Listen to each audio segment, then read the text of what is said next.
公司年会，我抽中了终极大奖，一辆豪华游艇，而关系户绿茶同事只抽中了没人要的500吨柴油，可他直接在台上哭闹起来。在领导的威逼利诱下，我只能无奈和他交换了奖品。没想到寒潮末日来袭，全球爆发丧尸潮，绿茶同事开着游艇逃生，但因为全球能源短缺，游艇半路消耗完物资靠岸，最后被一群丧尸咬死。而我依靠着柴油这个硬通货，不仅保暖得到了保障，还交换到了大量物资。但不久之后，再遇变故，我被一伙暴徒趁乱洗劫物资，赶出了家门，被丧尸围攻，再次睁眼。我又回到了年会宴抽奖当晚，我一扭头，发现关系户同事马蓉正瞪着我，眼神里毫不掩饰对我的恨意和愤怒。看来他也重生了。这一时，他还是抽到了500吨的柴油，但他表现得异常开心，所有人都以为他是太失望，精神失常了。只有我知道，他是知晓了游艇没动力在末世，几乎没有任何作用，反而柴油才是刚需的秘密。因为上一世，我就是凭借年会抽到的500吨柴油，在公寓里吃火锅、吹暖气。马蓉告诉了一伙暴徒，我的公寓里有100万物资，暴徒们强行打开我的房门，霸占了我的公寓和物资，将我赶出门外。马蓉恶狠狠地对我说，如果他当初选择了柴油，那个人上人就是他。如今重来一世，他只想选择柴油。同事们催促，赶紧想办法安慰马蓉。主管更是让我直接把豪华游艇的资格和马蓉的柴油交换，以免对马蓉打击太大。这一幕和前世一模一样，但和前世不同的是，马蓉用可怜无助的语气说道，他要选择500吨柴油。他一边说，一边眼角的余光轻蔑地瞥着我，充满了占得先机的小人得意。部门新来的实习员工十分不解，他当场就问马蓉，为啥放着豪华游艇不要，选一个没人要的500吨柴油？马蓉当然不会说出他重生的事，于是他委屈巴巴地说，他没有资格享受豪华游艇，他是农村来的姑娘，500吨柴油足够他家里人这冬天的供暖。听马蓉这么一说，同事们纷纷夸赞马蓉有孝心。我看着这场令人作呕的表演，心中好笑。这个柴油虽然在末世是硬通货，但同时也是烫手山芋，只要泄露就会立马成为众矢之的。但这些就没有必要和马蓉说了。我平静地将游艇的钥匙装进包里，马蓉见状发出了一声嗤笑，经过我的时候，甚至用只有我能听到的声音说，他会在公寓里凭借物资、柴油的供暖轻松度过末日。我表面装作听不懂的样子，其实内心发笑。什么人上人的生活，前提是你得有足够的实力守得住。我甚至都能想象马蓉面对暴徒和丧尸时惊慌失措的神情。我拿着游艇钥匙，快速地找到了属于我的游艇，关上船门后，我立刻拨通了一个号码，这是前世联系我的一个房产中介，有人想买我的房子。前世的我不想出手，但现在我知道寒潮末日来临，所有的固定住所就是暴露的目标，人群聚集处便是灾难温床。时间紧迫，我要最大限度地搞到钱。房产中介的名字叫大山，我直接开门见山，我的房子3天内能不能完成交易？电话那头非常震惊，前几天的我还态度坚决地回绝，今天怎么改口了？我告诉他，我只要求速度，成交价可以比市面上的低1成。大山闻言立刻答应，我要求他3天内必须完成交易。挂了电话后，我立刻开始了第2步，下载了市面上所有的网贷 app， 1晚上的时间就贷出了超过600万，但还不够。我利用前世的记忆，写下了3天后6000万的超级彩池的开奖号码。钱一到手，我立刻开始改造游艇。我联系了全国最好的安保公司，以女性想全世界环球航行，但怕被变态跟踪，极度缺乏安全感为由，用20倍的价格让他们对我的游艇进行改装，并要求他们在2天内完成。我把游艇外壳都改装成了银行保险库的同款材质，哪怕是机枪扫射都不会留下弹痕。玻璃船窗全部换成了防弹玻璃，外面又加了能通高压电的钢筋防护网，丧尸只要碰到就能瞬间化为焦炭。外壳全部都是军用级的钢板，每层都需要不同的密码和指纹。师傅们都对我这么大的阵仗感到不解，有的甚至怀疑我是潜逃通缉犯，但我直接甩出了成箱的现金，让他们闭上了嘴。师傅们看着漫天飞舞的现金，手上的工具都论冒烟了。刚才还坐着偷懒的师傅也立马加入了改装的队伍。改装完成后，我又采购了一套全球最先进的自循环海水过滤水系统和发电机，装在游艇里，解决水源和电力问题，并花重金请特种部队退役士兵在船顶装了大功率的太阳能发电板和蓄电池组，同时在船外装了24个监控，保证自己在船内能无死角的观察到外面的一举一动。可我又面临了新的问题，游艇体积太小，难以存下海量物资，尤其是油问题。游艇一旦没有能源，它将瞬间化为冰窖。我咬着手指，奋力思考着对策，竟然在不经意间咬破了手指。突然间，叮的一声，我的脑海中竟然响起来了一个声音：恭喜宿主解锁游艇系统，因为完成了游艇改造，系统奖励了我游艇无限空间功能。船舱出现了一空间，可以无限存取物资。我立马掏出手机，开始疯狂地在不同的购物平台下单，几万桶的矿泉水，成箱的压缩饼干、泡面、自热米饭、罐头、消炎药、抗生素绷带，堆成了一座小山。还有女性必需的卫生用品，这些量足够在游艇里安度晚年。我还跑遍了全市的油站，用2倍的价格买空了全市的柴油，游艇的能源问题也被我解决。最后，我花光了剩余全部积蓄，联系到了国外的雇佣兵组织，找他们购买了大量的枪支弹药和防弹背心，保证自己将来面对丧尸和坏人也能有一战之力。时间来到末日前最后一天，我看着堆满物资的空间，一种前所未有的安全感包裹着我。我知道我已经有了对抗末日的资本。我开始搬家到游艇里，在岸边查看起监控，游艇周围一切正常，码头附近的街道上还是人来人往，一片宁静祥和。正当我准备关掉监控，我发现不远处正有一个一身黑衣的男人，正死死盯着我的游艇，那眼神即便是隔着几十米，依然能感受到其中的凶狠和贪婪。我瞬间紧张起来，虽然末日还没到，可人性的险恶已经提前到来。我立马驾船离开，连夜开往到附近郊区的岸边下锚，但真正的危机悄然来临。各位能感受到我当时的心跳吗？那黑衣男的眼神，哪怕隔着监控屏幕，都能让人后颈发凉。我敢肯定，他不是偶然路过，十有八九是冲我的游艇来的，要么是马蓉泄了密，要么就盯着码头的豪华游艇。想在末日来临前捞一笔，连夜转移是唯一的选择。郊区岸边相对偏僻，至少能避开市区的混乱初期。可我心里清楚，这只是末日的前哨战，真正的考验还在后面。我握着游艇的操控盘，指尖因为用力泛出白痕，引擎低鸣着划破夜色，将码头的灯火远远抛在身后。寒潮的气息已经提前渗透进来，即便游艇的船舱有保暖系统，也能感觉到窗外的温度在飞速下降。玻璃上很快凝起一层薄霜，我抬手擦掉霜花，后视镜里早已看不到那个黑衣男的身影，但那种被窥视的不适感却像藤蔓一样缠在心头，挥之不去。必须尽快找个隐蔽的锚点，我对着自己默念，同时调出电子海图。这处郊区的河岸线很长，大部分是荒滩和废弃的仓库。我选了一处被芦苇丛环绕的湾口，这里水流平缓，而且芦苇长得比人还高，从远处根本看不到游艇的踪迹。抛锚的时候，我特意检查了3遍锚链，又开启了游艇的隐蔽模式，所有外部灯光全部关闭，监控画面切换成夜视模式，只有驾驶舱留了一盏微弱的应急灯，勉强照亮操控面板。现在回想起来，当时的谨慎救了我一命。很多人在末日初期栽跟头，不是因为没准备物资，而是因为太过大意，暴露了自己的藏身之处。人性的贪婪在末日面前会被无限放大，一辆普通的轿车都能引发争斗，更别说我这艘改装到极致的豪华游艇了。安顿好游艇后，我没有立刻休息，而是把监控画面投屏到驾驶舱的大屏幕上。24个监控探头全方位覆盖了游艇周围的芦苇丛、岸边以及水面，任何风吹草动都能清晰捕捉。做完这些，我才从无限空间里拿出一桶泡面，就着热水慢慢吃起来。这可能是末日来临前最后一顿安稳饭了。我必须保持充沛的体力。吃到一半的时候，监控画面突然动了，不是丧尸，是3个背着背包的年轻人，看穿着像是附近的大学生。他们缩着脖子，冻得瑟瑟发抖，正沿着河岸摸索，嘴里还在低声交谈。怎么办？刚才市区那边传来好多尖叫声，还有人说看到怪物咬人了。别瞎说，肯定是谣言，说不定是哪里发生了暴乱。我们再往前找找，看看有没有能避风的地方。这鬼天气太冷了。可是我刚才给家里打电话，没人接啊。他们还不知道，所谓的怪物就是丧尸，更不知道寒潮和丧尸潮会在几个小时后全面爆发。我当时真的犹豫了一下，要不要提醒他们，但转念一想，不行，一来他们未必会信，说不定还会以为我是疯子；二来一旦暴露游艇的位置，后果不堪设想。我能做的就是关掉监控的声音，假装没看到他们，守住自己的方寸之地。那3个年轻人在芦苇丛外徘徊了10几分钟，最终还是朝着废弃仓库的方向走去。我看着他们的背影消失在画面里，心里没有丝毫愧疚，只有一种冰冷的清醒。末日里，心软是最致命的弱点。前世我就是因为太容易相信别人，才会被暴徒洗劫一空。这一世，我绝不会重蹈覆辙。吃完泡面，我开始检查武器装备。从雇佣兵那里买来的枪支，整齐地摆放在船舱的武器架上，有1把改装过的狙击枪，2把步枪，3把手枪，还有数不清的子弹和手榴弹。我熟练地拆开手枪，检查内部零件，又重新组装好，动作流畅利落。这是我花重金请退役特种兵教的，虽然前世没机会用到，但这一世每一把枪都可能是我的保命符。就在我检查到第3把枪的时候，游艇突然剧烈晃动了一下，窗外传来一阵刺耳的嘶吼声。我猛地抬头看向监控屏幕，只见刚才那3个年轻人跑过的地方已经出现了10几只丧尸，他们浑身僵硬，动作蹒跚，却极具攻击性，正朝着废弃仓库的方向冲去。仓库里很快传来了绝望的尖叫声和丧尸的嘶吼声混杂在一起，在寂静的田野里格外刺耳。来了，寒潮末日终于还是来了。那些丧尸的样子和我前世记忆里的一模一样，皮肤呈现出灰色，只凭着本能追逐活物，而且因为寒潮的原因，他们的动作比前世我遇到的还要迟缓一些，但防御力似乎更强了。估计是低温让他们的身体变得更加坚硬。我立刻起身，关掉应急灯，驾驶舱陷入一片黑暗，只剩下监控屏幕的光映在我脸上。我屏住呼吸，紧紧盯着屏幕，生怕那些丧尸会被游艇的动静吸引过来。好在芦苇丛起到了很好的遮挡作用，丧尸们一门心思扑向废弃仓库，并没有发现藏在湾口的游艇。仓库里的尖叫声很快就消失了，只剩下丧尸低沉的嘶吼声。我不忍再看，却又不得不观察，这是我了解末日初期丧尸的最佳机会。我发现这些丧尸对声音和气味极其敏感。仓库里有一只丧尸不小心撞到了铁架，发出哐当一声，周围的丧尸立刻朝着声音来源围了过去，而且他们似乎能分辨出活人的气味，哪怕隔着几十米也能精准地锁定目标。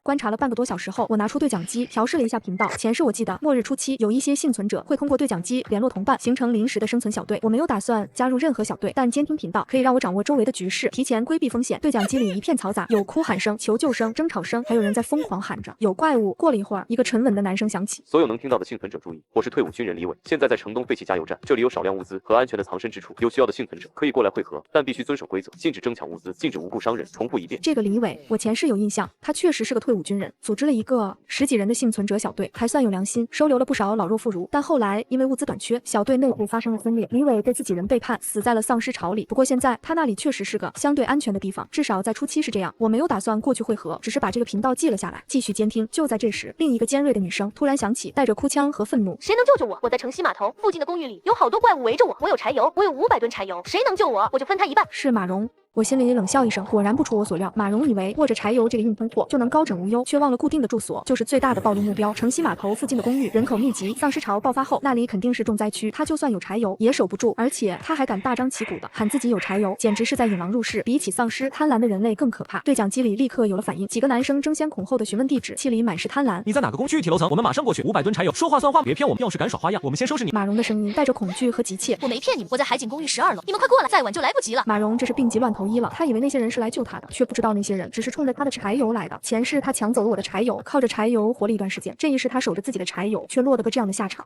这大概就是因果循环吧。我关掉对讲机，不再监听马蓉的闹剧。此时窗外的温度已经降到了-10几度，玻璃上的薄霜变成了厚厚的冰层。我开启了游艇的供暖系统，船舱里很快就变得温暖起来。我走到船舱的卧室，躺在床上，却没有丝毫睡意。末日已经来临，我必须时刻保持警惕，不能有任何松懈。不知过了多久，我被监控的警报声惊醒，冲到驾驶舱，只见监控画面里一群丧尸正朝着芦苇丛的方向走来，为首的那只格外高大，动作也比其他丧尸快了不少，看起来像是变异丧尸。变异丧尸比我预想中来的还要早，前世我第一次遇到变异丧尸是在末日爆发后的1个星期，没想到这一世提前出现了。这只变异丧尸应该是被寒潮和病毒双重影响，进化出了更强的体能，它的目标很明确，就是朝着游艇的方向来的。估计是闻到了我身上的活人气味，我立刻拿起步枪，装上消音器，不能开枪太早，否则会吸引更多的丧尸。我盯着监控屏幕，看着变异丧尸带着其他丧尸穿过芦苇丛，距离游艇越来越近。当他们走到距离游艇还有10米的时候，我按下了游艇外壳的高压电开关。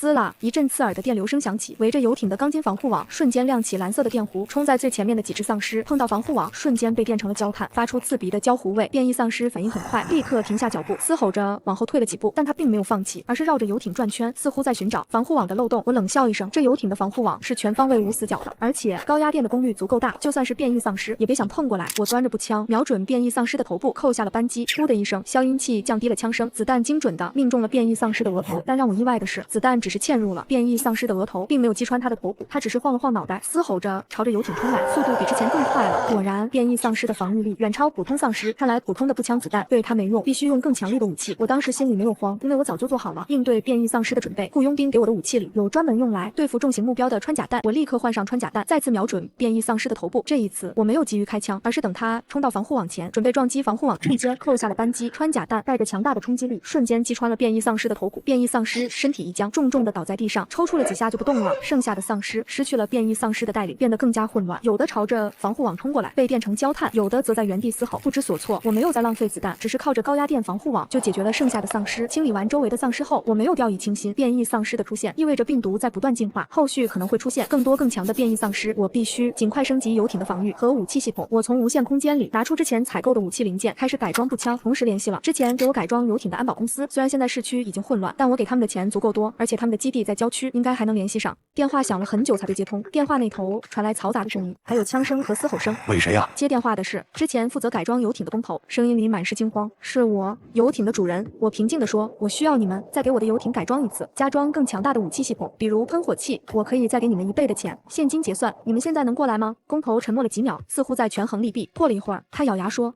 可以，我们现在被困在基地里，周围有不少怪物，如果你能过来接我们，我们就帮你改装，而且我们这里还有一些军用级别的零件，能让游艇的防御和武器更上一层楼。这倒是个意外之喜，军用级别的零件正是我需要的，而且那些工头和师傅们都是技术高手，有他们帮忙，改装效率会大大提高。不过我也清楚，接他们过来意味着要承担风险，他们的基地周围有丧尸，而且我不知道他们是不是值得信任，但权衡之下，我还是决定去接他们。在末日里，技术人才比物资更珍贵。我和工头约定了会合地点，就在他们基地附近的一处空旷地带。挂了电话后，我立刻启动游艇，朝着目的地驶去。途中，我打开对讲机，再次监听各个频道，发现局势越来越混乱，很多临时的幸存者据点都被丧尸攻破了。李伟的那个频道也传来了急促的枪声，似乎也遇到了麻烦。快守住门口，别让他们进来。李伟的声音带着喘息。小张，你去拿备用弹药。老王，照顾好老人和孩子。紧接着，对讲机里传来一阵激烈的枪声和丧尸的嘶吼声，还有女人和孩子的哭声。我皱了皱眉。李伟的小队虽然有战斗力，但面对越来越多的丧尸，恐怕撑不了多久。不过我并没有打算去帮忙，我现在的首要任务是接那些工头过来改装游艇，其他的人和事都与我无关。1个小时后，游艇抵达了约定的汇合地点，我关掉引擎，开启隐蔽模式，然后端着步枪，小心翼翼地观察周围的环境。工头说的基地就在不远处，是一个废弃的工厂。工厂门口围着不少丧尸，大概有40-50只，还有几只变异丧尸在来回游荡，看起来比我之前遇到的那只要更强壮。当时的情况比我预想中更危险，40-50只丧尸，再加上几只变异丧尸，仅凭我一个人很难冲进去救他们。而且工厂的大门已经被丧尸攻破了一半，里面的枪声越来越弱，不知道那些工头还活着没有。决定用声东击西的战术，我从无限空间里拿出几个烟雾弹和手雷，朝着工厂另一侧的空地扔了过去。砰！手雷爆炸，发出巨大的声响，同时烟雾弹炸开，白色的烟雾弥漫开来。工厂门口的丧尸果然被吸引了过去，纷纷朝着烟雾弥漫的方向冲去，只剩下几只变异丧尸还在工厂门口游荡。我抓住机会，端着步枪快速冲向工厂门口。我先是用穿甲弹解决了一只变异丧尸，然后趁着其他变异丧尸反应过来之前，冲进了工厂。工厂里面一片狼藉，地上到处都是尸体和血迹，有丧尸的，也有人类的。工头和几个师傅正躲在厂房的角落，靠着几台机器防御，他们手里拿着扳手和铁棍，身上都受了伤，看起来已经撑不了多久了。快跟我走！我对着他们大喊，同时开枪解决了冲过来的几只丧尸。工头看到我，眼睛一亮，立刻带着师傅们朝着我跑来。多谢小姐，多谢小姐！我们一路朝着工厂外冲去，我负责断后，用步枪解决追过来的丧尸。那些师傅们虽然受了伤，但跑得很快，显然是被丧尸吓怕了。就在我们快要冲到游艇的时候，一只巨大的变异丧尸突然从旁边的废墟里冲了出来，它比之前的变异丧尸都要高大，皮肤坚硬如铁，手臂粗壮，一挥手就把旁边的一辆废弃汽车掀翻了。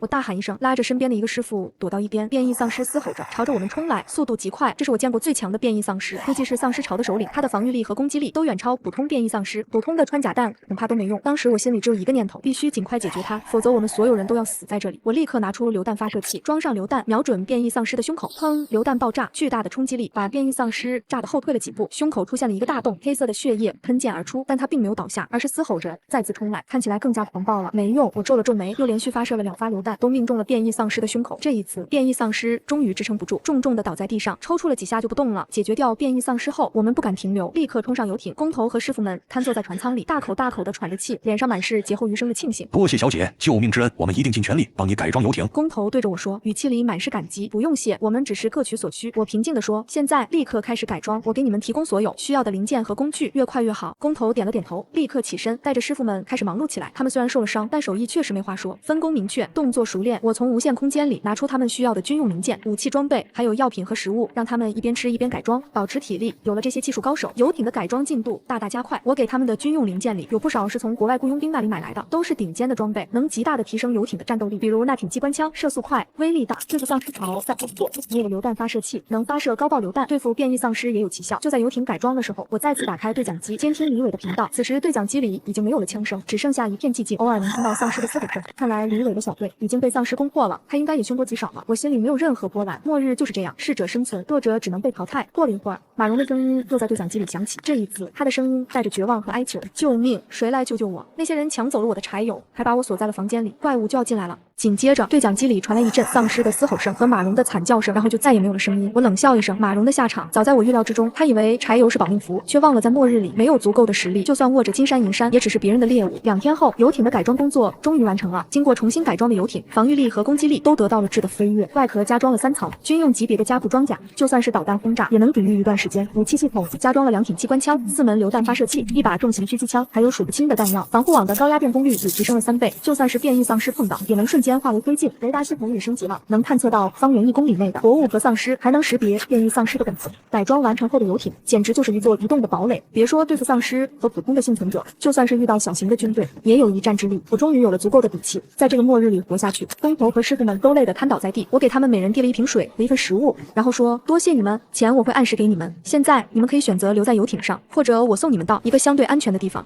工头和师傅们对视了一眼。工头说：“小姐，我们想留在游艇上，现在外面太危险了，我们就算出去也活不了多久。我们可以帮你维护游艇、修理武器，还能帮你做一些力所能及的事。只求你能给我们一口饭吃，一个安全的地方。”我思索了片刻，点了点头。这些工头和师傅都是技术人才，留在游艇上确实能帮我不少忙，而且他们刚刚被我救了，对我心存感激，暂时不会背叛我。可以，但你们必须遵守我的规则。第一，绝对服从我的命令。第二，禁止触碰武器架上的武器，除非得到我的允许。第三，禁止泄露游艇的任何秘密，包括无限空间的存在。第四，禁止内斗，禁止争抢物资，违反任何一条，后果自负。我们都同意。工头和师傅们立刻点了点头，脸上满是欣喜。我给他们安排了船舱的客房，然后开始规划接下来的路线。市区已经彻底沦为丧尸的乐园，不宜久留。我打算沿着河岸往上走，前往上游的一座废弃水库，那里人迹罕至，而且有充足的水源，是一个绝佳的藏身之处。同时，我也想在途中寻找一些有用的物资，比如药品、武器零件，还有可能存在的幸存者。不是为了收留他们，而是为了从他们口中获取更多的信息。很多人觉得末日里只要躲起来就好，但其实不然。信息的重要性不亚于物资和武器。如果不知道周围的局势，不知道丧尸的进化情况，不知道其他幸存者势力的分布，很容易就会陷入危险之中。所以我必须主动出击，收集信息，才能在这个末日里立于不败之地。启动游艇，朝着上游的废弃水库驶去。途中，我们遇到了不少丧尸潮和幸存者小队。有一次，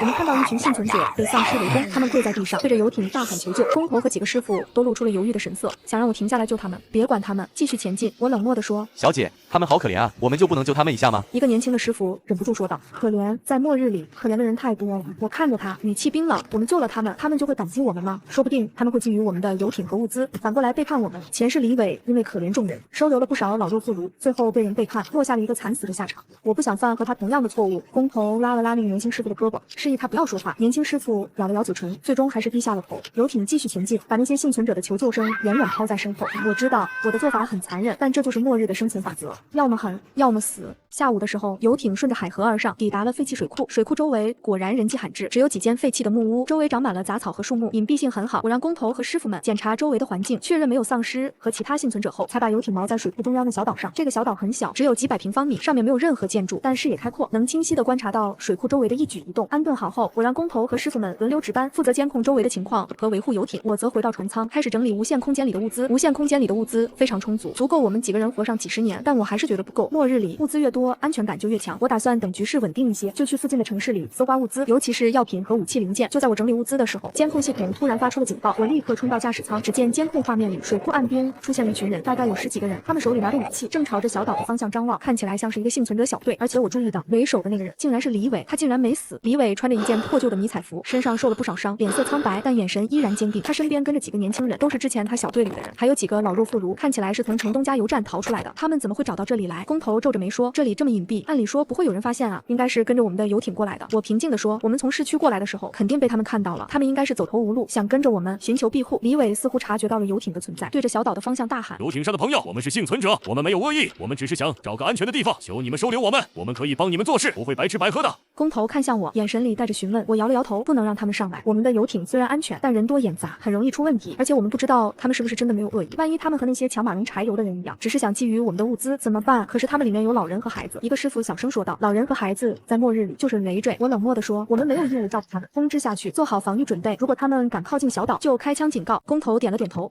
立刻去安排了。李伟见游艇上没有回应，又喊了几句，还是没有动静。他身边的一个年轻人忍不住说道：“队长，他们肯定是不想收留我们，我们不如冲上去把游艇抢过来。”不行，李伟立刻阻止了他。游艇上的人肯定有很强的战斗力，我们根本不是对手，而且他们能在末日里拥有这么好的游艇，肯定做好了充分的准备。我们冲上去只会送死，那我们怎么办？总不能一直在这里等着被丧尸吃掉吧？那个年轻人激动地说。李伟沉默了片刻，说：“我们先在岸边的木屋里暂时落脚，观察情况。如果游艇上的人愿意收留我们，最好；如果不愿意，我们就只能另想办法了。”李伟确实是个聪明人，知道审时度势，没有贸然冲动。但我也清楚，他不会就这么放弃的。他现在走投无路，游艇是他唯一的希望，他肯定会想办法说服我们，或者等待机会，趁机登上游艇。所以我必须时刻警惕，不能给他们任何机会。接下来的几天，李伟的小队一直待在岸边的木屋里，没有贸然靠近小岛。他们每天都会对着游艇喊几句话，请求我们收留他们，但我始终没有回应。期间有几次丧尸潮袭击了木屋，李伟带着小队奋力抵抗，但也付出了不小的代价。有2个年轻人死在了丧尸潮里，还有几个人受了伤。我通过监控看着他们的惨状，心里没有丝毫动摇，这是他们自己的选择。既然选择了留在岸边，就要承担担相应的风险。我偶尔会让工头扔一些食物和药品到岸边，不是因为心软，而是为了让他们活下去。他们就像是我的哨兵，能帮我警惕周围的丧尸和其他幸存者。一旦有危险，他们会先发现，我也能提前做好准备。第5天的时候，水库周围突然来了另一伙幸存者，大概有20多个人，他们手里拿着武器，看起来很凶悍，应该是一群掠夺者。他们一到岸边，就朝着李伟小队所在的木屋冲去，嘴里大喊着抢物资。李伟小队立刻拿起武器抵抗，但他们年纪小，而且大多受了伤，根本不是掠夺者的对手。木屋很快就被攻破了，里面传来了激烈的枪声、奔跑声和惨叫声。我早就预料会有掠夺者出现。水库周围虽然隐蔽，但只要有幸存者活动，就吸引掠夺者。我没有打算帮李伟，只是端着望远镜观察着局势。我想看看李伟到底有多少实力，也想看看这伙掠夺者的战斗力，为以后可能遇到的冲突做准备。战斗很快就结束了，李伟小队惨败，有几个老人和孩子被掠夺者杀死，剩下的人都被俘虏，包括李伟。掠夺者在木屋里翻找了一番，没有找到多少物资，显得很不满。为首的一个光头男人对着手下大喊：“妈的，就这么点物资，废物！看看周围还有没有其他幸存者。”很快，又有一个掠夺者发现了小岛上的游艇。老大，你看，小岛上有游艇。光头男人顺着他指的方向看去，看到游艇后，眼睛一亮，脸上露出了贪婪的笑容。哈哈哈，太好了，有游艇就有物资，兄弟们，冲上去，把游艇抢过来！一群掠夺者立刻朝着小岛的方向冲来，他们有的划着从岸边找到的水台，有的则直接游泳过来。我冷笑一声，终于轮到我了。我对着工头说：“启动武器系统，机关枪和榴弹发射器准备，不要留活口。”是。工头立刻点头，启动了武器系统。游艇上的机关枪和榴弹发射器瞬间对准了冲过来的掠夺者，开火！我大喊一声，机关枪发出哒哒哒的声响，子弹像暴雨一样朝着掠夺者射去。划着小船的掠夺者瞬间被击中，纷纷掉进水里。游泳的掠夺者也没能幸免，被子弹击穿身体，沉入水底。光头男人见状，脸色大变，立刻大喊：“撤退！快撤退！”但已经晚了。我按下了榴弹发射器的按钮，几发榴弹朝着岸边的掠夺者射去，瞬间爆炸。光头男人和剩下的几个掠夺者被爆炸的冲击波掀飞，倒在地上，再也没有爬起来。就是这种掠夺者就不能心慈手软，他们抢物资、杀无辜，手上沾满了鲜血，死不足惜。而且只有彻底消灭他们，才能永绝后患，避免他们再来骚扰我们。解决掉掠夺者后，我让工头驾驶游艇靠近岸边。李伟和剩下的几个幸存者被绑在木屋的柱子上，身上受了不少伤。看到游艇后，眼里露出了希望的光芒。我让工头把他们救上船，然后找了一间空的船舱，把他们关了起来。李伟看着我，感激地说：“多谢你救了我们，之前是我冒昧了，不该打扰你。如果你不想收留我们，等我们伤好了，我们立刻就走。我救你们不是因为想收留你们，而是因为你们还有用。”我平静地说：“我需要有人帮我打探消息，清理周围的丧尸，收集物资。你们可以留在游艇上，但必须服从我的命令，和工头他们一样，遵守我的规则。如果你们敢背叛我，后果和那些掠夺者一样。”李伟连忙点头：“我们同意，我们一定服从你的命令，绝不会背叛你。”我点了点头，转身离开了船舱。有了李伟和他的小队，我的人手就充足了。李伟是退伍军人，战斗力强，而且有指挥经验，可以帮我训练其他人，带领他们出去收集物资和打探消息。他身边的年轻人也有一定的战斗力，可以作为主力。至于那些老弱妇孺，虽然战斗力不强，但可以帮着做一些力所能及的事，比如打扫船舱、整理物资。接下来的1个月，我们就在水库这里安定了下来。每天，李伟都会带领几个年轻人出去收集物资和打探消息。工头和师傅们负责维护游艇和武器，老弱妇孺负责整理物资和打扫船舱，我则负责统筹全局、制定计划。期间，我们遇到了不少丧尸潮和小型的幸存者小队，有友好的，也有敌对的。对于友好的小队，我们会交换一些物资和信息；对于敌对的小队，我们会直接消灭，永绝后患。这1个月里，我们的队伍逐渐壮大，物资也越来越充足，游艇的防御和武器系统也经过了几次升级，变得更加坚固和强大。但我心里清楚，这只是暂时的瓶颈，丧尸还在不断进化，越来越强，而且其他大型的幸存者势力也在逐渐形成，未来的日子只会更加艰难。这天，李伟带着小队出去收集物资，回来的时候脸色很难看。队长，我们遇到麻烦了。他对着我说，在西边的废弃城市里有一个很大的幸存者基地，叫做方舟基地。他们的首领是一个叫做赵天虎的人，以前是个黑帮老大，手下有几百人，战斗力很强。他们在城市里搜刮物资，还强迫其他小型幸存者小队加入他们，不愿意加入的就会被他们杀死，物资也会被抢走。我们今天在收集物资的时候，不小心遇到了他们的人，幸好我们跑得快，不然就被他们抓走了。方舟基地，赵天虎，我皱了皱眉，这个名字我前世有印象。赵天虎确实是个黑帮老大。末日爆发后，他聚集了一批亡命之徒，成立了方舟基地，靠着残暴的手段吞并了不少小型幸存者小队，成为了当地最大的幸存者势力。他为人阴险狡诈，贪婪残暴，而且野心很大，想要统治整个地区的幸存者。他们有没有发现我们的位置？我问道。应该没有。李伟说，我们发现他们后就立刻绕路回来了，没有留下任何痕迹。但他们现在正在不断扩张，迟早会发现我们这里。我思索了片刻，说，看来我们不能再待在这里了。方舟基地的势力太大，我们根本不是对手，继续留在这里只会被他们发现，到时候就麻烦了。我们必须尽快转移，找一个更隐蔽、更安全的地方。那我们去哪里？李伟问道。去南边的海上。我平静地说，海上没有丧尸，而且视野开阔，不容易被其他幸存者势力发现。我们可以驾驶游艇在海上漂泊，寻找一个无人的小岛，建立新的据点。这是我早就想好的退路。陆地太危险，丧尸太多，幸存者势力也错综复杂，而海上相对安全，是末日里绝佳的生存之地。而且我的游艇经过改装，可以在海上长时间航行，无限空间里的物资也足够我们活上几十年。在海上建立据点是最好的选择。决定转移后，我们立刻开始准备。工头和师傅们检查游艇的引擎、燃油和武器系统，确保游艇能在海上长时间航行。李伟和他的小队整理物资，把所有有用的东西都装进无限空间里。老弱妇孺则收拾自己的行李，做好转移的准备。第2天一早，我们就启动游游艇朝着南边的大海驶去。途中，我们避开了集火方舟基地的人，他们正在到处搜刮物资，吞并小型幸存者小队。所到之处一片狼藉。我看着监控屏幕里的画面，心里庆幸自己决定转移的及时，否则我们也会落得和那些小型小队一样的下场。经过一天的航行，游艇终于抵达了大海。站在游艇的甲板上，看着一望无际的大海，吹着海风，所有人都露出了久违的笑容。在这里，没有丧尸的嘶吼，没有掠夺者的威胁，只有一片宁静和祥和。但我知道，这只是暂时的。大海上也有危险，比如恶劣的天气、海盗、末日里的海上掠夺者，还有可能存在的海洋变异生物。而且，方舟基地的势力越来越大，他们迟早会扩张到海上。我们必须尽快找到一个无人的小岛，建立新的据点，做好防御准备。接下来的几天，我们驾驶着游艇在海上漂泊，寻找合理的期间，我们遇到了一次暴风雨，游艇在海岸中剧烈摇晃，快要翻了。幸好游艇防御系统足够坚固，工头和师傅们也经验丰富，我们最终还是安全的度过了暴风雨。第5天的时候，我们终于发现了一个无人的小岛。这个小岛很大，大概有几平方公里，岛上长满了树木和植被，还有一条小溪，水源充足，而且隐蔽性很好，从远处根本看不到。我让李伟带着小队登上小岛，检查周围的环境，确认没有丧尸和其他幸存者后，游艇才被我们锚在小岛附近的海湾里。登上小岛后，我们立刻开始建立据点。李伟带领年轻人清理岛上的树木和杂草，搭建简易的木屋作为临时的藏身之处。工头和师傅们则在游艇和小岛之间搭建了一座浮桥，方便来回通行。同时在岛上安装监控和防御设施，比如陷阱、铁丝网、机枪阵地。老弱妇孺则负责整理物资、开垦土地，种植一些容易生长的蔬菜，实现自给自足。日子一天天过去，我们的据点越来越完善，岛上的蔬菜长势很好，足够我们所有人食用。监控和防御设施也全部安装完毕，能全方位抵御丧尸和掠夺者的袭击。游艇也经过了再次改装，加装了反潜设备和防空武器，应对海上和空中的危险。期间，我们也遇到过集火海上掠夺者，他们驾驶着破旧的渔船，想要抢夺我们的物资，但他们的战斗力根本比不上我们。我们靠着游艇上的武器系统，轻松就消灭了他们，而且我们还从他们身上缴获了不少物资和武器，壮大了我们的实力。就在我们以为可以在这个小岛上安稳生活的时候，意外发生了。监控系统突然探测到远处有一艘大型的轮船正在朝着小岛的方向驶来，轮船上挂着方舟基地的旗帜。赵天虎的人竟然找到这里来了，我立刻召集所有人召开紧急会议。方舟基地的人来了，他们驾驶着一艘大型轮船，人数应该有几百人。我们现在面临着前所未有的危机，要么战斗，要么撤退。我看着众人严肃地说：撤退？我们能去哪里？一个老妇人颤抖着说：我们好不容易才找到这个安全的地方，不能就这么放弃啊！是啊，我们不能撤退。李伟也说道：方舟基地的人太残暴了，我们就算撤退也会被他们追上，不如和他们拼了。我们有游艇的武器系统，还有岛上的防御设施，未必不能打赢他们。工头也点了点头。李伟说的对，我们的游艇防御和武器系统都很强大，岛上也有陷阱和机枪阵地，只要我们齐心协力，一定能守住小岛。我看着众人坚定的眼神，点了点头。好，那我们就和他们拼了。李伟，你带领所有人守住岛上的防御阵地，利用陷阱和机枪阻止他们登上小岛。工头，你负责操控游艇的武器系统，攻击他们的轮船，摧毁他们的进攻能力。我来指挥全局，随时支援你。是，所有人都齐声应道，立刻去准备了。很快，方舟基地的轮船就抵达了小岛附近。轮船上的人看到我们的游艇和岛上的防御设施，并没有退缩，而是立刻开始准备进攻。他们放下了10几艘小船，每艘小船上都装满了人，朝着小岛的方向冲来。同时，轮船上的大炮也对准了我们的游艇和岛上的防御阵地。开火！我大喊一声，游艇上的机关枪、榴弹发射器、防空武器朝着方舟基地的小船和轮船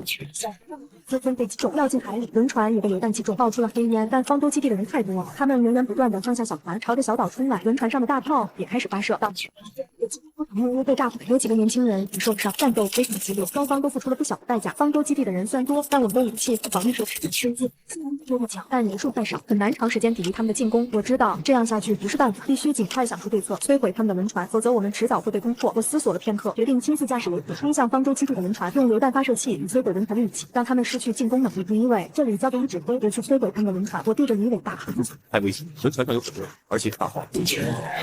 李伟立刻制止我，没时间了，再这样下去，我们的防御阵地就会被攻破。我说完，立刻转身冲进驾驶舱，启动游艇，朝着方舟基地的轮船冲去。轮船上的人看到我驾驶游艇冲向，立刻用大炮和机枪制止我，子弹像暴雨一样朝着游艇射来，但游艇的防御装甲足够坚固，子弹只能在上面留下浅浅的痕迹。我凭借着熟练的驾驶技术，躲避着轮船的炮火，快速靠近轮船。我按下榴弹发射器的按钮，几发高爆榴弹朝着轮船的引擎部位射去，砰砰砰。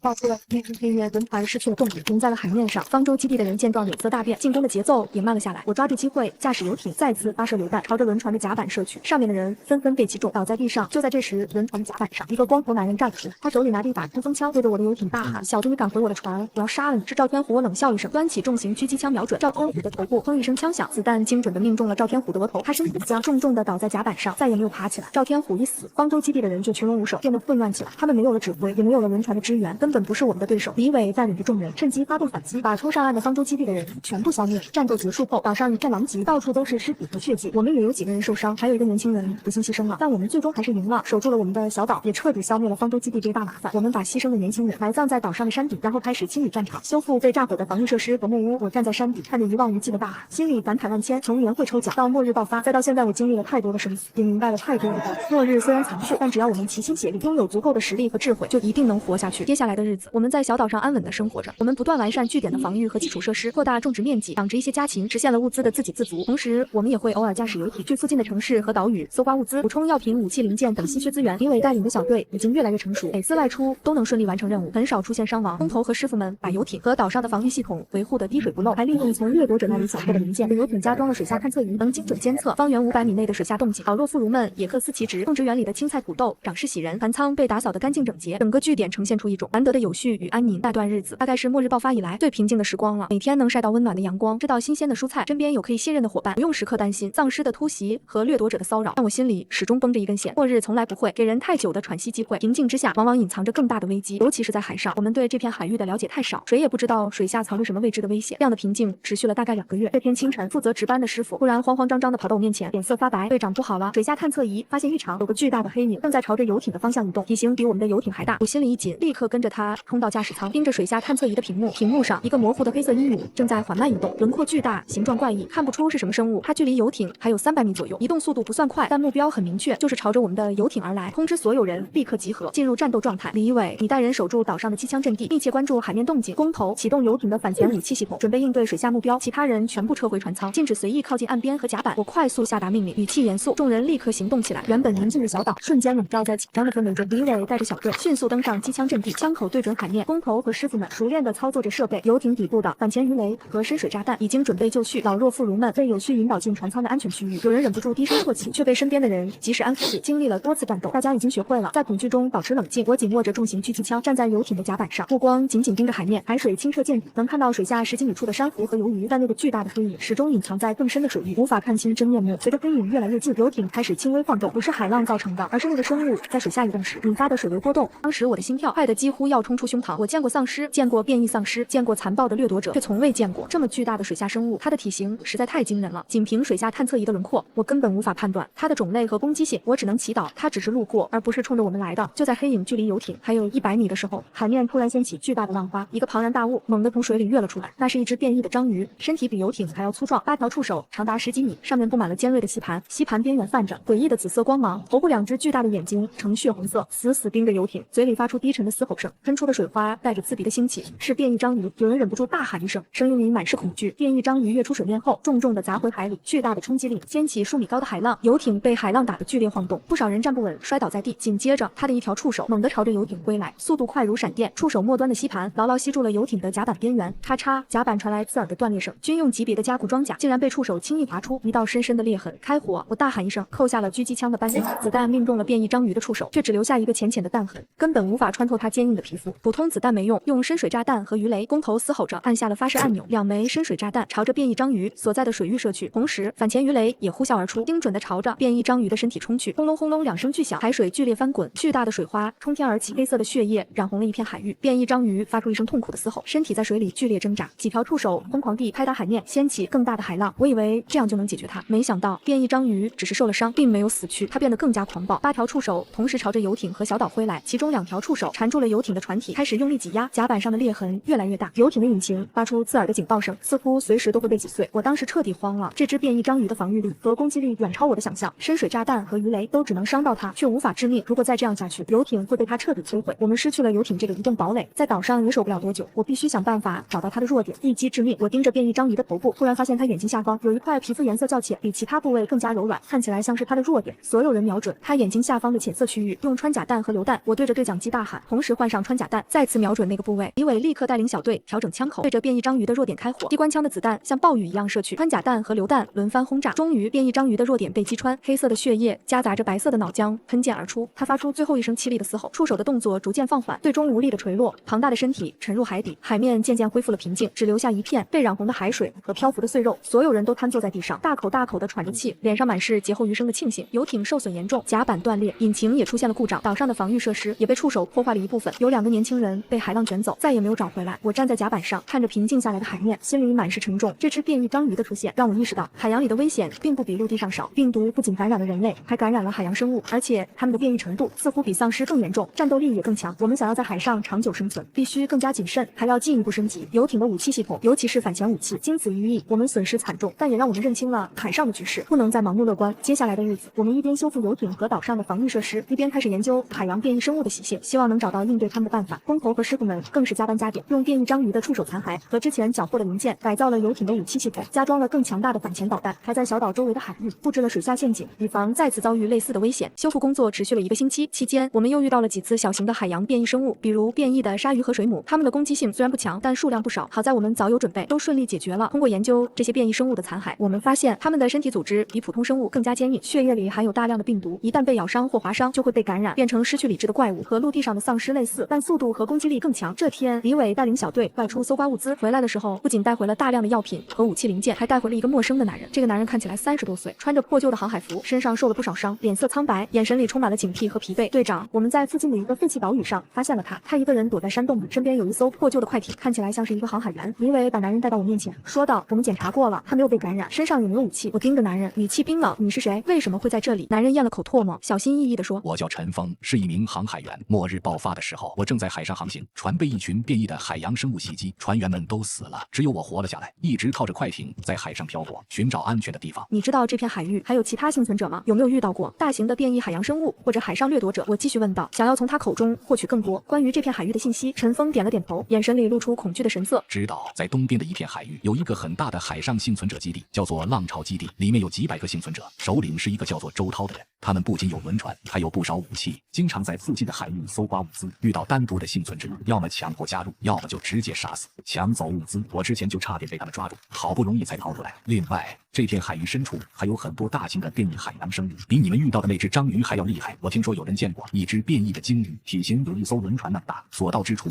无坚不摧。浪潮基地周涛又是一个大型的幸存者势力，看来不管是陆地还是海上，都逃不过势力的纷争。陈峰的话让我心里警惕起来，浪潮基地的势力看起来很强，而且就在东边的海域，迟早会和我们相遇。更让我担心的是，海域深处的大型变异海洋生物，一旦他们靠近我们的小岛，我们根本没有把握能应对。我思索了片刻，对陈峰说：“你可以留在我们这里，但必须遵守我们的规则，和其他人一样，各司其职。如果你敢背叛我们，或者泄露我们据点的位置，后果自负。”陈峰大喜过望，连忙点头：“我同意，我一定遵守规则，绝不会背叛你们。谢谢你们收留我。”陈峰毕竟是航海员，对这片海域非常熟悉，他给我们绘制了详细的海图，标注了哪些海域有变异海洋生物，哪些地方有可搜刮的物资，还告诉我们浪潮基地的具体位置和势力分布。有了他的帮助，我们对这片海域的了解越来越深，外出搜刮物资也变得更加顺利，避开了很多危险。半个月后的一天，监控系统忽然探测到东边海域有一艘大型轮船正在朝着我们的小岛驶来，轮船上挂着浪潮基地的旗帜，是浪潮基地的人，他们找到这里来了。陈峰看着监控屏幕，脸色大变，我立刻召集所有人召开紧急会议。浪潮基地的人来了，他们的势力比之前的方舟基地还要强，而且熟悉海上作战，我们不能掉以轻心。我看着众人，严肃地说：“李伟，你带领小队守住岛上的防御阵地，利用陷阱和机枪阻止他们登岛。工头，你负责操控游艇的武器系统，重点攻击他们的轮船引擎和甲板上的武器阵地。陈峰，你熟悉他们的作战方式，帮我指挥游艇航行，避开他们的攻击。其他人全部撤回船舱，做好防御准备。”是所有人齐声应道，立刻投入到战斗准备中。很快，浪潮基地的轮船就抵达了小岛附近。这艘轮船比方舟基地的轮船更大，甲板上布满了机关枪和榴弹发射器，还有不少穿着统一服装的幸存者，手里拿着武器，看起来训练有素。轮船的船头站着一个身材高大的男人，穿着黑色的皮衣，脸上带着一道狰狞的疤痕，应该就是浪潮基地的首领周涛。周涛拿起扩音器，对着我们的小岛大喊：“岛上的人听着，立刻交出你们的游艇和所有物资，投降归顺我们浪潮基地，否则我们就踏平你们的小岛，把你们全部杀死。”我冷笑一声，拿起扩音器回敬道：“想要我们的物资和游艇，就凭你们也配？有本事就过来试试！”周涛脸色一沉，对着手下大喊：“开火，给我狠狠打！”轮船甲板上的机关枪和榴弹发射器同时开火，子弹和榴弹朝着小岛和游艇射来，岛上的防御阵地瞬间被击中，木屋被炸毁，铁丝网被炸开一个个缺口，有几个年轻人不幸中弹，倒在地上。反击！李伟嘶吼着，带领小队开火反击。工头也立刻启动游艇的武器系统，机关枪、榴弹发射器和反潜导弹同时发射，朝着浪潮基地的轮船射去。陈峰熟练地操控着游艇，在海面上灵活地躲避着对方的攻击，同时寻找反击的机会。战斗异常激烈，浪潮基地的人不仅人数多，而且作战经验丰富。他们放下了10几艘冲锋艇，每艘冲锋艇上都装满了人，朝着小岛的方向冲来。同时，轮船上的大炮也不断发射，岛上的防御阵地受损越来越严重。我们虽然武器先进，但人数太少，渐渐陷入了劣势。当时的情况非常危急，我们的防线快要被突破了。再这样下去，小岛肯定会被他们攻破。我知道不能和他们硬拼，必须想出一个计策，出奇制胜。陈峰之前说过，浪潮基地的轮船虽然大，但引擎系统很脆弱，只要摧毁他们的引擎，他们就会失去动力，只能任我们宰割。我对着陈峰大喊：陈峰，想办法把游艇开到他们轮船的侧面，我要亲自去摧毁他们的引擎。不行，太危险了，他们轮船侧面布满了机关枪，根本靠近不了。陈峰连忙阻止，我有办法。我说完，从无限空间里拿出几个烟雾弹和定时炸弹，你用烟雾弹掩护我，我趁着烟雾冲过去，把定时炸弹安装在他们的引擎上，然后我们立刻撤退。陈峰知道我心意已决，不再阻止，点了点头。好，你一定要小心，我会尽量掩护你。陈峰按下按钮，10几颗烟雾弹朝着浪潮基地的轮船射去，白色的烟雾瞬间弥漫开来，笼罩了轮船的侧面。我抓住机会，驾驶着一艘小型快艇朝着轮船的方向冲去，烟雾遮挡了对方的视线，他们虽然不断开枪，但都没有命中我。很快我就冲到了轮船的侧面，顺着轮船的栏杆爬了上去。甲板上的浪潮基地成员还在朝着小岛开火，没有发现我的踪迹。我屏住呼吸，小心翼翼地避开他们，朝着轮船的引擎室摸去。引擎室的门口有2个守卫，我悄悄绕到他们身后，用匕首快速解决了他们，然后冲进引擎室。引擎室里轰鸣声巨大，几个工作人员正在忙碌着。我立刻拿出定时炸弹，设置好时间，安装在引擎上，然后转身就跑。就在我快要冲到甲板的时候，周涛突然出现在我面前，手里拿着一把手枪，对准了我。你是谁？竟敢闯我的轮船？周涛的眼神冰冷，充满了杀意。我心里一紧，立刻拿出手枪，对准周涛，别过来，否则我就开枪了。周涛冷笑一声，毫不犹豫地扣下了扳机。我连忙侧身躲避，子弹擦着我的肩膀飞过，击中了身后的墙壁。我趁机开枪反击，子弹命中了周涛的手臂，他惨叫一声，手枪掉在了地上。抓住他，周涛嘶吼着。周围的浪潮基地成员立刻朝着我围了过来。我知道不能恋战，转身朝着甲板边缘跑去，纵身一跃跳进了海里。陈峰驾驶着小型快艇在附近接应，看到我跳下来，立刻朝着我驶来。我爬上快艇，对着陈峰大喊：快开，定时炸弹快要爆炸了！陈峰立刻启动快艇，朝着远处驶去。就在我们离开轮船几百米的时候，定时炸弹爆炸了，轰隆一声巨响，浪潮基地的轮船引擎瞬间被炸毁，冒出浓浓的黑烟，轮船失去了动力，停在了海面上。甲板上的浪潮基地成员陷入了混乱，冲锋艇上的人也停下了进攻，不知所措。成功了，定时炸弹顺利摧毁了他们的引擎，我们终于占据了上风。周涛受伤，轮船失去动力，浪潮基地的人群龙无首，根本不是我们的对手。我对着对讲机大喊：李伟工头发动总攻，彻底消灭他们！李伟和工头立刻带领众人发动反击，岛上的机枪阵地火力全开，游艇上的武器也朝着混乱的浪潮基地成员射去，冲锋艇上的人纷纷被击中，掉进海里。轮船上的人要么被打死，要么跳海逃生。周涛因为受伤无法逃跑，被我们俘虏了。战斗结束后，我们清理了战场，从浪潮基地的轮船上缴获了大量的物资，包括药品、武器、燃油和食物，还有不少先进的航海设备。周涛被我们关在船舱的地牢里，我打算从他口中套取更多关于其他幸存者基地的信息。我走进地牢，看着被铁链锁住的周涛，语气冰冷说：除了浪潮基地，这片海域还有其他幸存者基地吗？他们的势力怎么样？周涛低着头，眼神阴鸷，没有说话。我冷笑一声，拿出一把匕首抵在他的脖子上。别以为你不说话我就没办法，我有的是手段让你开口，要么乖乖交代，要么就尝尝被折磨的滋味。周涛身体一颤，终于开口了。我说这片海域还有2个大型的幸存者基地，一个在南边的珊瑚岛，叫做珊瑚基地，首领是一个女人，叫做林月，她的势力和我的差不多，性格很狡猾。还有一个在北边的废弃油井，叫做黑油基地，首领是一个叫做赵磊的人，他手下有很多亡命之徒，而且拥有不少重型武器，势力是最大的。我们3个基地一直互相制衡，经常发生冲突，争夺物资和海域控制权。他们知道我们的存在吗？我继续问道。周涛摇了摇头，不知道，我也是偶然发现你们的小岛，想过来抢物资，没想到会栽在你们手里。不过一旦我长时间不回去，他们肯定会察觉到异常，说不定会派人过来寻找，到时候你们就麻烦了。我点了点头，心里清楚周涛说的是实话。黑油基地和珊瑚基地的势力都很强大，尤其是黑油基地拥有重型武器，我们根本不是对手。继续留在这个小岛，迟早会被他们发现，我们必须尽快转移，找一个更隐蔽、更安全的地方。周涛的话让我意识到，我们面临的危机越来越大。黑油基地和珊瑚基地的出现，意味着这片海域的局势更加复杂。我们想要安稳生存，必须不断壮大自己的实力，或者找到一个他们永远找不到的地方。我和众人商量后，决定先整合浪潮基地的物资和设备，修复他们的轮船，然后朝着更远的深海出发，寻找新的据点。接下来的几天，我们开始整合物资，修复浪潮基地的轮船。工头和师傅们利用从轮船上拆下来的零件，不仅修复了轮船，还对它进行了改装，加装了更强大的武器系统和防御装甲，让它变成了另一座移动堡垒。陈峰则负责研究海图，寻找深海中适合建立据点的岛屿。他说，在深海区域有很多无人岛屿，远离其他幸存者基地，而且变异海洋生物虽然更强大，但数量更少，相对更安全。在整合物资的时候，我们发现浪潮基地的轮船上有不少被俘虏的幸存者，他们都是被周涛强迫加入基地的，大多是老弱妇孺和一些技术人员。我看着他们，心里犹豫了一下，前世的经历让我不敢轻易相信陌生人，但这些人看起来确实没有恶意，而且其中有几个医生和机械师对我们很有用。你们愿意跟着我们吗？我对着他们说，我们要去深海寻找新的据点，途中会遇到很多危险，但我们会保证你们的安全，只要你们遵守我们的规则，各司其职。幸存者们大喜过望，纷纷点头，我们愿意，谢谢你们。我们再也不想跟着周涛那种人了。就这样，我们的队伍再次壮大，人数达到了50多人，有了医生，我们的医疗保障得到了提升，受伤的队员也能得到更好的治疗，有了更多的机械师。游艇艇和轮船的维护效率也大大提高。李伟开始对新加入的年轻人进行训练，让他们尽快掌握武器的使用方法和战斗技巧，提升整个队伍的战斗力。3天后，一切准备就绪，我们驾驶着改装后的游艇和轮船，朝着深海出发。陈峰在前面带路，避开有大型变异海洋生物的海域，朝着他标注的一座无人岛屿驶去。这座岛屿位于深海区域，距离其他幸存者基地很远，周围海域复杂，隐蔽性很好，而且岛上有充足的水源和植被，非常适合建立据点。航行途中，我们遇到了一次小型的海上风暴，好在2艘船都经过了改装，防御能力很强，我们顺利度过了风暴，还遇到了一伙小型的海上掠夺者，他们驾驶着几艘破旧的渔船，想要抢夺我们的物资，被我们轻松消灭了。深海的景色和近海完全不同，海水更加湛蓝，周围没有任何人类活动的痕迹，只有偶尔出现的海洋生物，但我心里始终很警惕，深海的未知危险太多，我们不知道下一秒会遇到什么，而且我总觉得有人在跟着。我们监控系统没有探测到异常，但那种被窥视的感觉和末日初期遇到黑衣男时一模一样。5天后，我们终于抵达了目的地。这座岛屿比之前的小岛更大，大概有10几平方公里，岛上长满了茂密的森林，还有一片天然的海湾，非常适合停泊船只。我们登上小岛，李伟带领小队深入森林，检查周围的环境，确认没有丧尸和其他幸存者，也没有大型的变异生物后，我们才开始建立据点。这次建立据点，我们有了更多的人手和更先进的设备，效率大大提高。李伟带领年轻人清理森林里的树木和杂草，搭建木屋和防御工事，在岛屿周围布置陷阱和铁丝网。工头和机械师们在海湾周围安装监控系统和武器阵地，把轮船和游艇停泊在海湾里，做好防御准备。医生们建立了临时的医疗站，治疗受伤的队员。老弱妇孺们则负责开垦土地、种植蔬菜、饲养家禽、整理物资。日子一天天过去，我们的据点越来越完善。岛上的森林里有很多野生动物，李伟带领小队打猎，为我们提供了充足的肉类。种植园里的蔬菜长势喜人，足够所有人食用。医疗站的药品也很充足，能应对各种伤病。防御系统也全部安装完毕，监控覆盖了整个岛屿和海湾，武器阵地能全方位抵御攻击。期间，我们也派出小队去附近的岛屿搜刮物资，虽然没有找到多少稀缺资源，但也补充了一些生活用品和武器零件。陈峰还驾驶着轮船去深海区域探测，绘制了更详细的海图，标注了安全的航线和有物资的岛屿，为我们后续的活动提供了很大的帮助。平静的日子过了1个多月，这天负责监控的队员突然发现，海湾入口处出现了一艘小型快艇，快艇上只有2个人，正朝着我们的据点驶来，他们没有挂任何旗帜，看起来很陌生。我立刻让李伟带领小队做好防御准备，同时让陈峰驾驶一艘快艇去拦截他们，弄清楚他们的身份和目的。很快，陈峰就带着那2个人回来了。这2个人一男一女，男人看起来40多岁，穿着白色的大褂，戴着眼镜，像是一个科学家；女人20多岁，穿着紧身的作战服，手里拿着一把步枪，眼神警惕，像是男人的保镖。你们是谁？为什么会来这里？我盯着他们，语气冰冷。男人推了推眼镜，语气温和地说：“你好，我叫张教授，是一名生物学家。末日爆发后，我一直在研究丧尸和变异生物的病毒，想要找到解药。这位是我的助手林夕，我们一直在海上漂泊，寻找安全的研究场所，偶然发现了这座岛屿，希望能在这里暂时停留，进行研究。我们不会打扰你们，还可以用我的研究成果帮你们应对丧尸和变异生物。”我皱了皱眉，心里有些犹豫。张教授是生物学家，他的研究成果确实对我们很有用，能帮助我们更好地了解病毒和变异生物，甚至有可能找到应对他们的方法。但我也担心他的研究会给我们带来危险，而且我不确定他是不是真的没有恶意。李伟悄悄走到我身边，低声说：“队长，我们可以让他们留下。张教授的研究对我们很重要，而且他们只有2个人，翻不起什么大浪。我们可以派人盯着他们，防止他们搞小动作。”我点了点头，觉得李伟说的有道理，可以让你们留下，但必须遵守我们的规则。你的研究必须在我们的监督下进行，不能擅自进行危险的实验，也不能泄露我们据点的位置。如果你们违反规则，我会立刻把你们赶走。张教授大喜过望，连忙点头：“好，我们一定遵守规则，谢谢你们。”我们给张教授和林夕安排了一间木屋，作为临时的实验室。张教授立刻投入到研究中，他用我们之前收集的变异生物残骸和丧尸样本进行了一系列的实验。林夕则负责保护张教授的安全，同时帮他整理实验数据，偶尔也会跟着李伟的小队出去参与物资搜刮和战斗。他的战斗力很强，不亚于队里的核心成员。张教授的到来给我们带来了新的希望，他的研究进展很快，没过多久就发现了病毒的一些特性。他告诉我们，这种病毒不仅能感染人类和动物，还能感染植物，而且病毒一直在不断变异，变得越来越强大。他还研究出了一种简易的病毒检测试剂，能快速检测出是否被感染，这对我们来说无疑是一个巨大的好消息。半个月后，张教授突然找到我，脸色凝重地说：“队长，我发现了一个很严重的问题，这种病毒不仅会让生物变异，还能通过空气和水源传播。虽然传播速度很慢，但范围很广，而且我在研究中发现，病毒的源头似乎来自深海，深海中的变异生物体内的病毒浓度更高，变异程度也更严重。如果我们不尽快找到病毒的源头，阻止病毒扩散，用不了多久，整个海洋甚至整个地球都会被病毒感染。”我心里一沉，没想到病毒的情况这么严重。病毒的源头具体在什么地方？我们能找到它吗？张教授摇了摇头，我不知道具体位置，但根据我的研究，病毒源头应该在深海的某个地方，可能是一座废弃的实验室，也可能是一个特殊的地质结构。想要找到它，需要深入深海进行详细的探测，但深海中的危险太多，大型变异生物层出不穷，我们根本没有把握能安全抵达。我思索了片刻说，不管有多危险，我们都必须找到病毒的源头。如果不阻止病毒扩散，我们就算躲在这里，也迟早会被感染。陈峰，你熟悉深海海域，能不能绘制出可能存在病毒源头的区域？李伟，我们要尽快提升队伍的战斗力，准备深入深海寻找病毒源头。工头，你要升级船只的武器和防御系统，确保我们能应对深海中的危险。是，众人齐声应道，立刻开始准备。接下来的1个月，我们全身心投入到准备工作中。李伟对整个队伍进行了高强度的训练，重点训练应对大型变异海洋生物和深海作战的技巧，还选拔了一批战斗力强的队员，组成了一支核心小队，负责深入深海探测。工头和机械师们对游艇和轮船进行了全面的升级，加装了更强大的反潜导弹、深水炸弹和防御装甲，还安装了能探测病毒浓度的设备，方便我们寻找病毒源头。张教授则继续研究病毒，试图找到暂时抑制病毒扩散的方法，同时改进病毒检测试剂，让它能更精准地检测出病毒浓度。陈峰则日夜研究海图，结合张教授的研究数据，标注出几个可能存在病毒源头的区域。这些区域都位于深海深处，环境复杂，危险重重。准备工作完成后，我们挑选了20名核心队员，驾驶着改装后的游艇和轮船，朝着第一个可能存在病毒源头的区域驶去。这个区域位于深海沟附近，海水压力极大，而且有很多大型变异海洋生物出没，是整个探测路线中最危险的区域之一。航行途中，我们遇到了多只大型变异海洋生物，包括变异的鲸鱼、鲨鱼和章鱼，它们的战斗力比之前遇到的更强。好在我们的船只经过了升级，武器系统也更强大，加上队员们训练有素，都顺利解决了它们。但我们也付出了代价，有3名队员不幸牺牲，还有几个人受了重伤，只能暂时返回据点治疗。深入深海后，我才真正意识到这里的危险远超我的想象。海水越来越暗，温度越来越低，周围一片死寂，只有船只引擎的轰鸣声和偶尔传来的变异生物嘶吼声，每一步都充满了未知。我们不知道下一秒会遇到什么，也不知道能不能找到病毒源头，但我知道我们没有退路，只能勇往直前。3天后，我们终于抵达了深海沟附近。病毒检测设备显示，这里的病毒浓度极高，远超其他区域，说明病毒源头很可能就在这里。陈峰操控着船只，小心翼翼地沿着深海沟行驶，水下探测仪不断扫描周围的环境，寻找异常。就在这时，病毒检测设备突然发出尖锐的警报声，屏幕上的病毒浓度数值急剧上升。水下探测仪也探测到一个巨大的黑影，位于深海沟底部，体型比之前遇到的任何变异生物都要大，轮廓怪异，看不出是什么东西。所有人做好战斗准备，目标在深海沟底部，立刻启动反潜武器系统。我大喊一声，心里充满了紧张。这个黑影的体型实在太惊人了，而且病毒浓度极高，很可能就是病毒的源头，或者是被病毒感染最严重的变异生物。队员们立刻行动起来，武器系统全部启动，反潜导弹和深水炸弹准备就绪。所有人都紧握着武器，盯着水下探测仪的屏幕。陈峰放慢了船只的速度，小心翼翼地靠近深海沟底部，想要看清黑影的真面目。随着船只越来越近，黑影的轮廓越来越清晰，那不是一只变异生物，而是一座废弃的水下实验室。实验室的外壳已经破损，上面布满了海藻和海洋生物的残骸，不少地方还在冒着黑色的液体。正是这些液体导致周围的病毒浓度极高，是废弃的水下实验室，病毒源头应该就是这里。张教授看着屏幕激动地说，这些黑色的液体应该是实验室泄漏的病毒原液，它污染了周围的海水，导致海洋生物变异，病毒也随之扩散。我松了口气，终于找到了病毒源头。陈峰停靠在实验室附近，我们派人进去探查，看看里面有没有残留的研究资料，能不能找到关闭病毒泄漏的方法。李伟，你带领5名队员穿上潜水服，进入实验室探查，注意安全，一旦遇到危险立刻撤离。是李伟点了点头，带着武器和探测设备潜入水中，朝着实验室的入口游去。我们在船上等待着，心里充满了忐忑。水下的压力极大，而且实验室里很可能有被病毒感染的变异生物。李伟他们的处境非常危险。张教授一直盯着病毒检测设备，密切关注着实验室里的病毒浓度变化。过了半个多小时，对讲机里传来李伟的声音，带着喘息。队长，我们已经进入实验室了。实验室里一片狼藉，到处都是尸体和废弃的设备，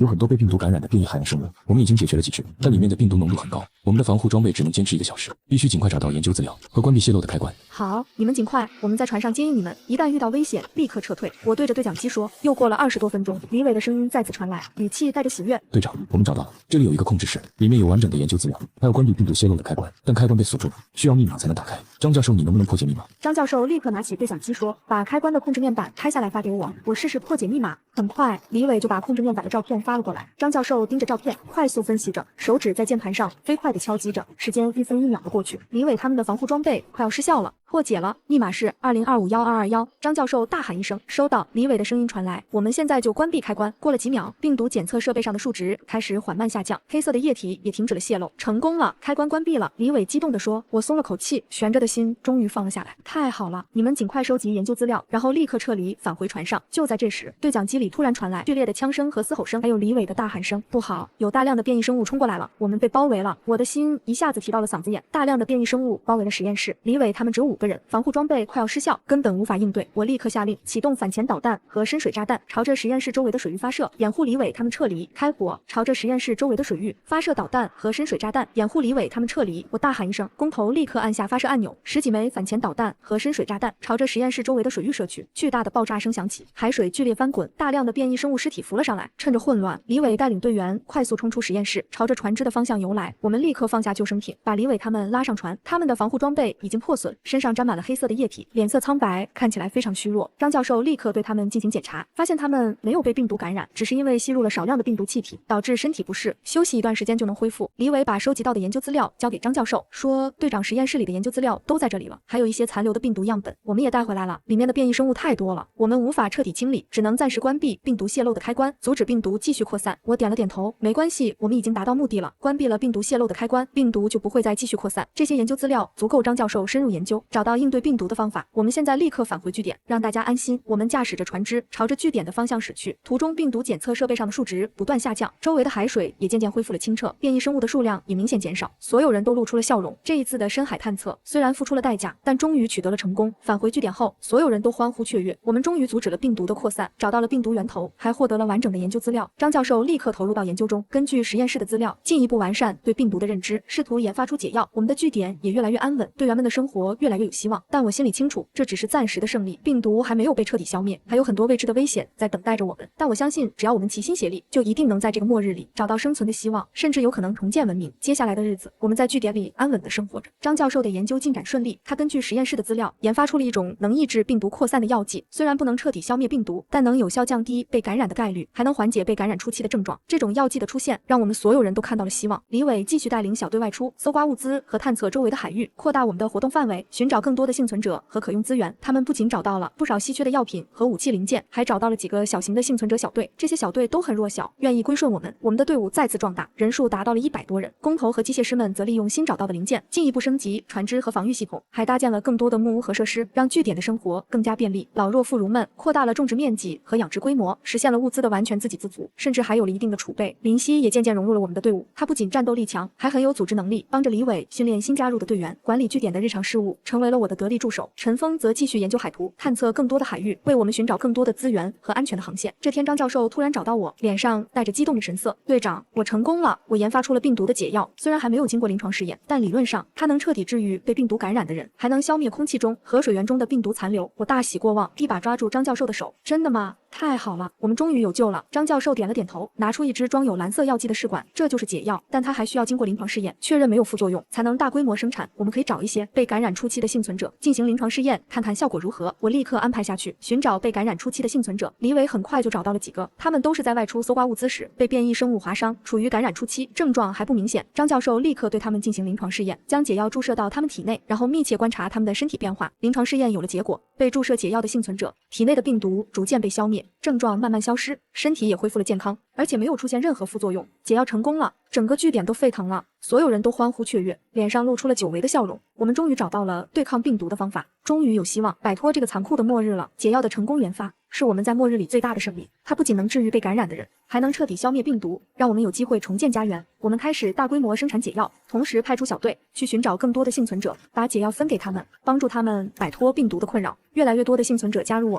我们的据点越来越大，逐渐形成了一个小型的社区。随着解药的普及，周围的病毒浓度越来越低，变异生物的数量也逐渐减少，甚至有一些变异生物在病毒被消灭后恢复了原来的形态。我们开始尝试清理周围海域和陆地上的丧尸和变异生物，扩大我们的生存范围，重建基础设施。李伟带领队员组建了一支清理小队，专门负责清理丧尸和变异生物，保护幸存者的安全。工头和机械师们则修复了一些废弃的工厂和设备，开始大规模生产物资和武器，满足社区的需求。张教授则继续研究改进解药，让它能更快速、更有效地消灭病毒。陈峰则驾驶着船只去更远的海域和陆地，寻找更多的幸存者，传播解药，邀请他们加入我们的社区。